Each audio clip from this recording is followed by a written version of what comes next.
are facing, your resistance emotionally is going to be a little lower. Your mental fortitude, depending on how well you've done at self-care over the past month or so, you may actually be your resistance levels may be lower if you haven't taken good care of yourself. I mean, whatever state that you're in, if you're taking good care of yourself, if you're practicing self-care, well done. God love you. God bless you, because so many have lumps taken out of them. So many people are really struggling right now. And so we want to just do a quick mental health checkup and check in.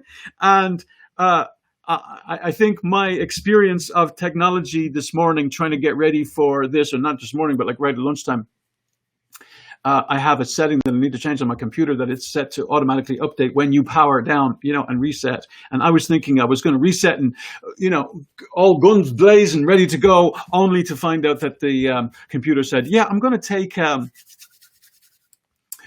about 30 minutes and get you all fully loaded again and upgraded to your latest software version or whatever. Sometimes that's needed, but when you're not ready for that, 30 minutes, then you're behind the eight ball. So we did what we could. We made the best of it. If you are joining with us now, so glad to have you on, and want to share a few thoughts with you. And the first of those thoughts is just to ask the question: is your emotional resistance higher? Is your mental fortitude higher or lower than it was a month ago? That's your first question. Second question is that for some of us, our emotions haven't caught up with where we are, with what's going on, with reality. We haven't processed our emotions. A lot of us are stuffing our emotions. A lot of us are numbing our emotions. A lot of us are avoiding our emotions, avoiding kind of facing it, avoiding feeling. But we know there's a tightness in our chest. Some of us know that there's a higher level of stress that we're facing. Some of us can feel that in our stomachs. Some of us can feel it in our head. And it's not just about the pollen count, because the pollen count, oh my goodness, the pollen count has been record highs. So the pollen count has. And so, yeah. So what are you doing? Are you like, they teach us, you have to feel it to heal it. You have to feel it to heal it. And so I'm just wondering, are you feeling what you need to feel to stay healthy? This is the first week in the month where we are in our academy are focusing on, what does it look like to live fully? How do I live fully in the midst of a pandemic when so much has changed? And we said a little bit ago, you are going through a trauma. You are going through a trauma. So much has changed. Love that, John. You are not engaging in all of the fear, right? That's going on around you. And earlier I did a live on Instagram and talked about the amygdala. Part of your brain is where your fear and emotion is kept. And when your amygdala gets flared up, then the frontal lobe, the part of your brain that thinks, processes, plans, is not able to be as functioning, which is why this battle between emotion and thought processes is at play. There's two different parts of your brain. And so we want to monitor our emotion. We want to make sure that we're feeling whatever we're feeling, right? Jamie, love that you're not too affected or too upset or too afraid or too nervous. And again, some parts of that are because of you taking care of yourself. Some parts of that are because you have huge faith and you know that there is one that's in control and you believe that we're going to get through this, right? It's going to take time. The reality is we're living in a new normal right now, right? And death toll somewhere between 100 to 200,000 in America anyway. I'm just thinking back to 9/11 in America, and in 9/11 in America, I think somewhere between 4,000 to 6,000 people died, right? And so many people use 9/11 like as a marker when things changed, And so I think it's really, really important for us to be just aware of the magnitude of what's happening right now. If you're not so that you can be all up in arms or stressed or depressed or anxious or nervous, but there are a lot of people who are. So if you are not, kudos to you. Share the love, share the patience, share the perspective, because people need to see that you believe that I don't have to be stressed, and I don't have to be worried, and I don't have to be caught up in everything that's going on right now, right? I don't have to be affected by the fear that has gripped so many other people. So let me share with you a few thoughts, if you be so kind, and hopefully they will help you through this pandemic, that you will be in a good place, in a better place. But before I do, I want to say this: give yourself space to process, and usually you have to take that space. Usually you have to take that time. Make sure that you are processing what's going on, what you're feeling, what you're thinking. Keep a mental hygiene note on the thoughts that are flowing through your mind, if you would, because it will make a major difference.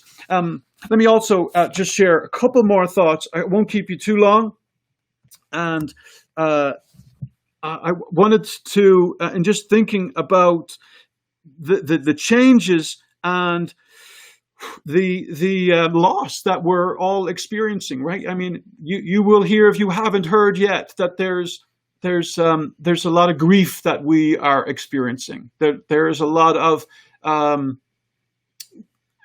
loss and change, right? There's a heaviness that some people are feeling, and if you're not one of those people, God love you and bless you, right? But there's heaviness that's being experienced by a lot of other people. Sometimes people are losing relationships. Definitely sports. There's a loss for some of our people who are absolutely addicted to sports, if you like. We didn't know what we had sometimes, or we don't know what we had until it's gone, right? And so there's somewhat of a sense of that, going on right now. And so it's going to end, but my encouragement to you is that not just that you pay attention to what you're thinking, but that you pay attention to what you're feeling, and that you process any losses that are that are part of your story. And I would encourage you to get it out of your head and get it on paper, right? I was on a video session with someone earlier, and they were just sharing what's going on inside of them, what they're feeling, what they're thinking. And we were vetting some of those to make sure that we're staying on the straight and narrow, right? But there's a loss of physical connection. There's a loss of routine. There's a loss of work for a lot of people. There's a loss of touch. Some of you are huggers, right? And you're missing the hugs, and you're missing giving the hugs. There's a loss of gathering together, in restaurants, for meals, etc. There's a loss of gathering together for worship for so many people as well.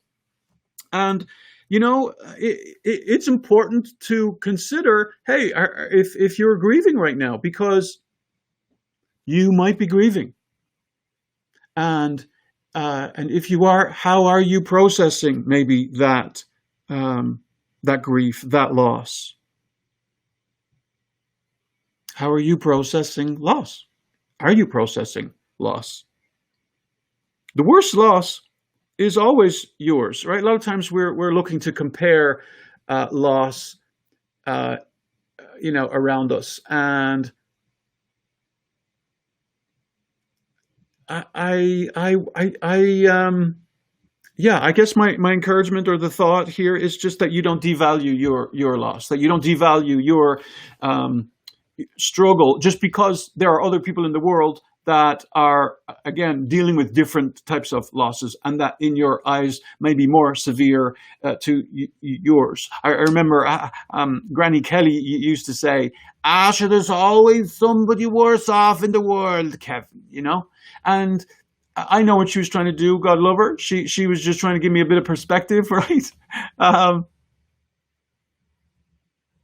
but if we're not careful, we can minimize ours. And so I just want to encourage you not to minimize yours, right? The other thing is that grief is really helped. Loss is really helped when it's witnessed, right? When you're sharing that with other people. And so that would be another thought that I have for you.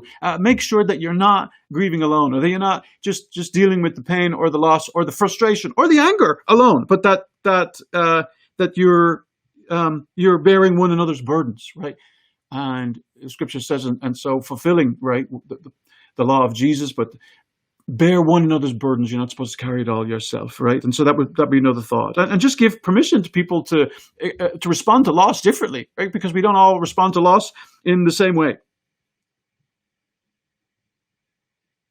And then, in the midst of all of this, that you keep routines, that you keep a sense of purpose, a sense of meaning in your story, is also, really, really important. Not that you rush to purpose or you rush to meaning, because there's a balance between processing the emotion while also staying focused on what you're called to do, who you're called to be, how you can make a fantastic contribution to the world in which you're in. The meaning isn't in the loss necessarily, but it's in what you do, or how you respond to the loss, and maybe how you appreciate what you had before the loss or the change or the shift. And gratitude can emerge then if you are not numbing your emotion, but you're feeling your emotion, and that you're not just staying hyperactive, to not face the massive shift in the world that we're all experiencing right now. I hate to have to cut this short, but I want to just encourage you with one or two last thoughts, and that is to pace yourself. This is not going to be a 50-meter dash.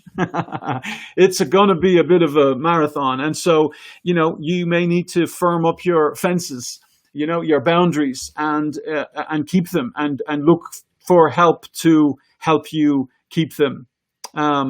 You may want to and may need to model behavior that you want those who are following you to also know how to do it, right? How do I do that? And we'll be back on more lives talking a little bit more about how do I set some fences? How do I set some routines when all of my routines have gone out the window?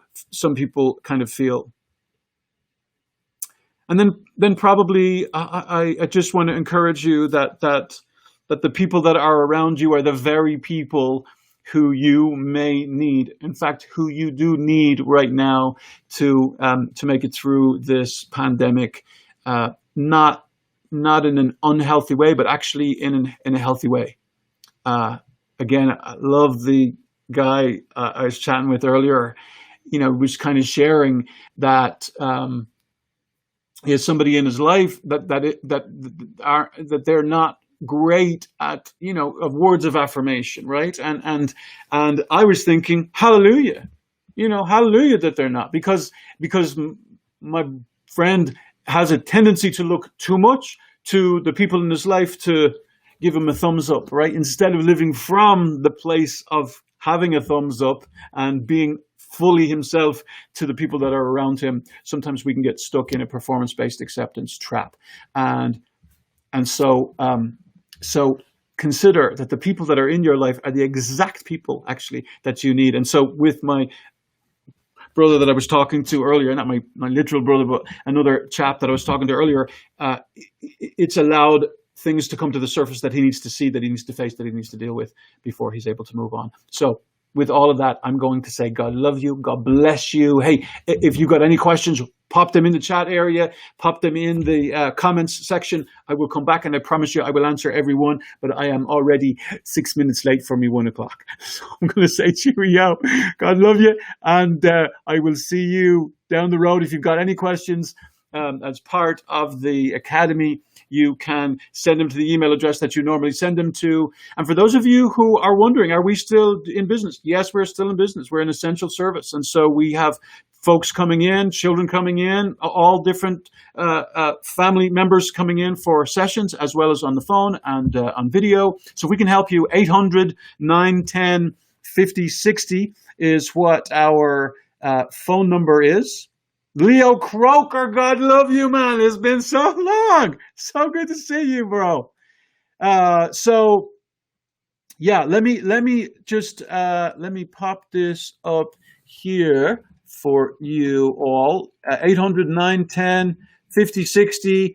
And if we can be of help to you at all, please don't hesitate to give us a call, and or you can email us at 800, or you can email us at info@brokenchainsintl.com, and we can obviously respond to you with any of the needs you had. We did an intensive actually with someone out of state last week. It was wonderful. Our first virtual intensive. Normally folks are coming from all over the place and coming in, but their state got locked down. And so we had our first virtual intensive. And so we'll probably be offering more of those in the days and weeks to come.